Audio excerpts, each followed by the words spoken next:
Hello, magandang buhay mga ma'am. Ito na naman ay may i-share ako sa inyo ng mga palayok, no?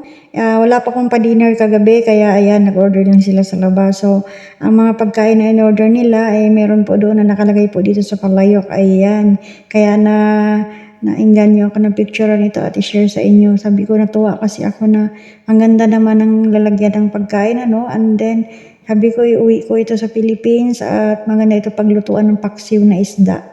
So, ayan, isa lang naman ang pinapatabi ni madam, kaya yung dalawa pinapadispose niya, itinabi ko na para may uwi ko. Ayan guys, tingnan nyo, ang cute, diba?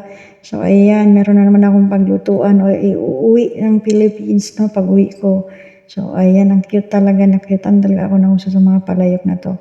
Sana before ako umuwi ng Philippines next year, marami pa silang orderin ng mga ganyan para marami akong may uwi, no? So, ayan guys, share ko lang yan sa inyo. Ayan po yung sa kasunod, ayan po yung picture nung kanilang in-order ng mga food. At ayan talaga ay nakakarton talaga.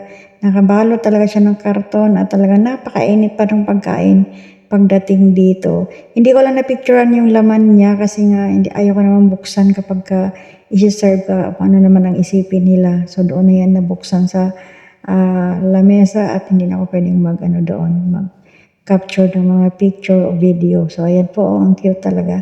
Tingnan nyo ng maigi guys, nakakatuwa. Ayan. ba diba? Masarap yan. Masarap ang pagkain pag niluluto sa palayok. So, ayan. O, ayan na guys, ito po yung kanilang in-order kagabi. Ayan po karton. Ayan po yung may palayok. Okay, thank you for watching.